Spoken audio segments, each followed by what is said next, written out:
Gulzar house ప్రమాదంలో దర్యాప్తు కొనసాగుతోంది. అగ్ని ప్రమాదం జరిగిన భవనం దగ్గరికి క్లూస్ టీమ్స్ చేరుకున్నాయి.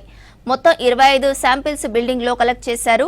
గ్రౌండ్ ఫ్లోర్ లో ఉన్న ఎలక్ట్రిక్ ప్యానెల్ బోర్డులో మొదట మంటలు వచ్చినట్లు గుర్తించారు. ప్యానెల్ బోర్డులో మంటలు చెలరేగి వ్యాపించినట్లు గుర్తించారు. ఫోరెన్సిక్ రిపోర్టు రావడానికి మరో వారం పట్టే ఛాన్స్ కనిపిస్తోంది. ఇదే విషయంపై మరింత సమాచారం అనిల్ అందిస్తారు.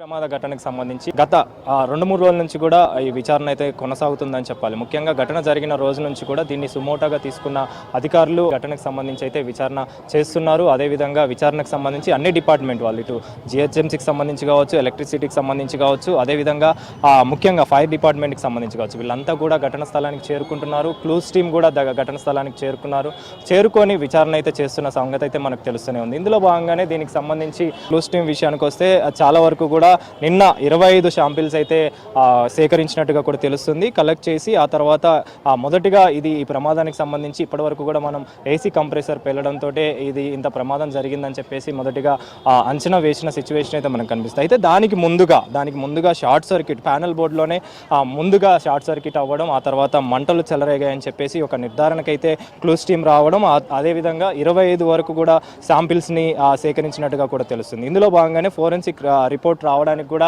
దాదాపు వారం రోజులు సమయం పట్టే అవకాశం ఉన్నట్టుగా కూడా మనకు క్లూస్ టీం నుంచి సమాచారం అందుతున్న సిచ్యువేషన్. అయితే దీనికి సంబంధించి క్లూస్ టీం మరొక కొన్ని ఆధారాలు అయితే సేకరించిందని చెప్పాలి. ముఖ్యంగా దీంట్లో ఈ బిల్డింగ్లో కొన్ని ఆయిల్ శాంపిల్స్ కూడా సేకరించినట్టుగా కూడా తెలుస్తుంది. అయితే ఈ ఆయిల్ శాంపిల్కి సంబంధించి ఈ ఆయిల్ మరకలు పోలీసులు, అంటే ఇటు క్లూస్ టీంతో పాటు పోలీసులు కూడా ఘటన స్థలంలో ఉన్నారు కాబట్టి పోలీసులు ఈ ఆయిల్ శాంపిల్స్ని అయితే గుర్తించడం జరిగింది. గుర్తించిన తర్వాత ఓఎన్జీసీకి ఒక లేఖ కూడా రాశారు. అంటే ఈ ఆయిల్ మరకలు ఏంటి, ఈ ఆయిల్ మార్కులకు సంబంధించి వివరాలు కావాలని చెప్పేసి ఓఎన్జీసీకి అయితే వివరాలు అయితే లేఖ అయితే రాసి వివరాలు తెలిపిన సిచ్యువేషన్ అయితే తెలుస్తుంది. ఇందులో భాగంగానే ఈ ప్రమాదానికి సంబంధించి ముఖ్యంగా దీన్ని ఇటు సీఎం రేవంత్ రెడ్డి కావచ్చు, అదేవిధంగా ప్రత్యేకంగా దీని మీద కేసు నమోదైంది కాబట్టి దీన్ని ఒక సుమోటోగా తీసుకొని ఘటన స్థలానికి సంబంధించి ఈ ప్రమాదం ఎలా జరిగింది, అసలు ఇంత పెద్ద మొత్తంలో 17 మంది చనిపోవడానికి గల కారణం ఏంటనే విషయం పైన అయితే ప్రజెంట్ దర్యాప్తు కొనసాగుతుందని చెప్పాలి. ఇందులో భాగంగానే ఇటు ఫైర్ డిపార్ట్మెంట్, అదేవిధంగా ఎలక్ట్రిసిటీ డిపార్ట్మెంట్, హైదరాబాద్కి సంబంధించిన సిపికి కూడా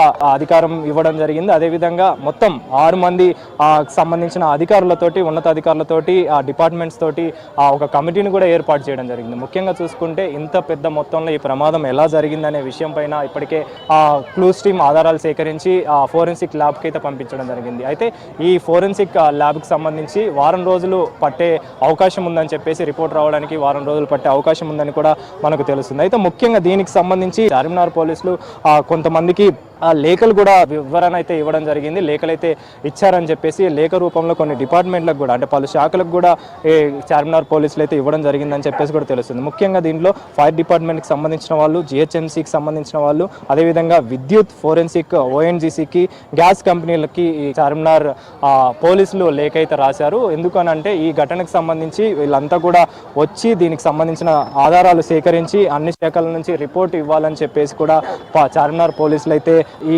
సంబంధించి వివరాలు అయితే తెలపాలని చెప్పేసి వాళ్ళకి ఒక లేఖ రూపంలో అయితే వివరించడం జరిగింది. సో దీనికి సంబంధించి పూర్తిగా రిపోర్ట్ వచ్చేంత వరకు కూడా మనకి ఈ నివేదిక సంబంధించి ఇవ్వనున్నారు. అయితే జిహెచ్ఎంసీ కూడా వీళ్ళు పోలీసులు, చార్మినార్ పోలీసులు అయితే ఒక లేఖ రూపంలో వాళ్ళకి సూచనలు అయితే చేశారు. అంటే ఈ డిపార్ట్మెంట్లు అన్నీ కూడా కలిసికట్టుగా పనిచేసి దీనికి సంబంధించిన వివరాలు తెలపాలని చెప్పేసి, ఒక రిపోర్ట్ ఇవ్వాలని చెప్పేసి కూడా చార్మినార్ పోలీసులు కూడా తెలపడం జరిగింది. అందులో భాగంగానే జరిగిన 2-3 రోజుల నుంచి ఘటనకు సంబంధించి విచారణ అయితే వేగవంతం చేశారు. ఈ విచారణ, ఈ రిపోర్ట్కి సంబంధించి మొత్తం 6 మందితో కూడిన అధికారులకు సంబంధించి కమిటీని కూడా ఏర్పాటు చేశారు. కాబట్టి వీళ్ళందరూ కూడా ఈ దర్యాప్తు మేరకు రిపోర్ట్ని అయితే సేకరించి పూర్తిగా లోతైన దర్యాప్తు చేసిన తర్వాత సమాచారం మొత్తం కూడా బయటకు వచ్చే అవకాశం అయితే కనిపిస్తుంది. కెమెరా పర్సన్ జగన్తో అనిల్, V6 న్యూస్, హైదరాబాద్.